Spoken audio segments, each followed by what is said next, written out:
মাল প্রশাসন ডাকাতি করে নিয়ে গেছে বাঙ্গা বিঙ্গা তালা মারা আর তো কোনো নোটিশও দেয় নাই, কিচ্ছুই দেয় নাই।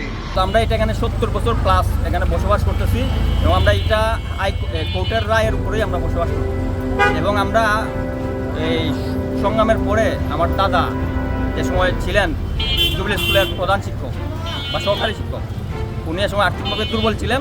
এর ভিত্তিতেই আমরা এই দোকানঘর নির্মাণ করেছিলাম এবং কোর্টের রায় আছে যদি কৃতজ্ঞ চাই নিতে পারে নাইলে বা চাই যদি আমাদের দিতে পারে। আমরা এই পর্যন্ত প্রায় 20+ দরখাস্ত তার কাছে করছি, তারা কোনো আমাদের লিখিত কোনো জবাব দেয় নাই।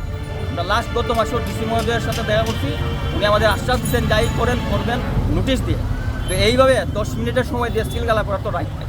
আমরা যদি অবৈধ হয়ে থাকি ওনার বাঙ্গার রাইট আছে, এইভাবে তো দখল করার রাইট নাই।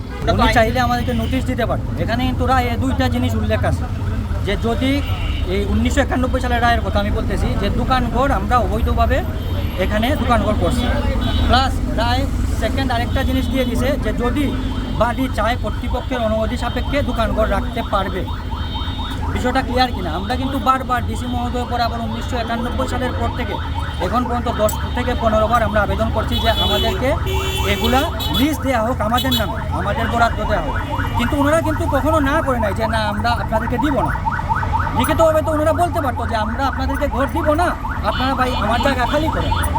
কিন্তু এতদিনের একটা বিষয়, এখানে আমরা 70 বছর ধরে বসবাস করতেছি, এখন কোনো নোটিশ নাই, কোনো আইনি কোনো ওয়ে নাই। ওনারা হুট করে এসে সকালে বলতেছে 10 মিনিটের ভিতরে ঘর খালি করে। এখানে শুধু তো আমার বিষয় না, এখানে দোকানদার যারা 20 বছর ধরে ব্যবসা করে, এই যে উৎপল আছে উনি আছে, ওনাদের 20 বছর প্লাস বিজনেস, ওনারা হুট করে কোথায় যাবে? এটা কি মানবিক কোনো সিদ্ধান্ত তো ডিসি মহোদয় নেয় নাই। আরএফএল এসডব্লিউআর পাইপই মাপে যা বলে তাই দেয়। RFL SWR pipe and fittings. আমরা জেলা প্রশাসনের কাছে বারবার অনুমতি প্রার্থনা করার পরেও জেলা প্রশাসন আমাদেরকে কোনো ধরনের হা অথবা না লিখিতভাবে জানায় না। এখন এই মুহূর্তে 10 মিনিটের নোটিশে আমাদের দোকানঘরগুলো খালি করে যাচ্ছে, যেটা বাংলাদেশের কোনো আইনেই নাই। ধরে নিলাম আমি যদি অবৈধ দখলদারও হই, আমি তো একটা রায়ের বলে এখানে আছি, আমাকে এখানে থাকার বা এখান থেকে চলে যাওয়ার জন্য আমাদের যে সময়টুকু দেওয়া কথা ছিল সেই সময়টুকু দেওয়া হয় নাই। আমরা বুঝতে পারছি না এটা বাংলাদেশের আইনে আছে কিনা 10 মিনিটের নোটিশে উচ্ছেদ করা। হ্যাঁ, 10 মিনিটের নোটিশে উচ্ছেদ করা আমি জানি না প্রশাসন কিসের খুব আমাদের উপর যাচ্ছে। আমরা নিরীহ সিটিজেন। এই জায়গাটা হচ্ছে সরকারের একদম খাসখতিয়ানের জায়গা। এখানে অবৈধ দখলদাররা এতদিন জায়গাটা দখল করে রাখছিল। সরকার এখন তার জায়গাটা অবৈধ দখলদারদের হাত থেকে সরকারের জিম্মায় আজকে এটা নেওয়া হবে। ধন্যবাদ। সবগুলো দোকানগুলো কি অবৈধ ছিল?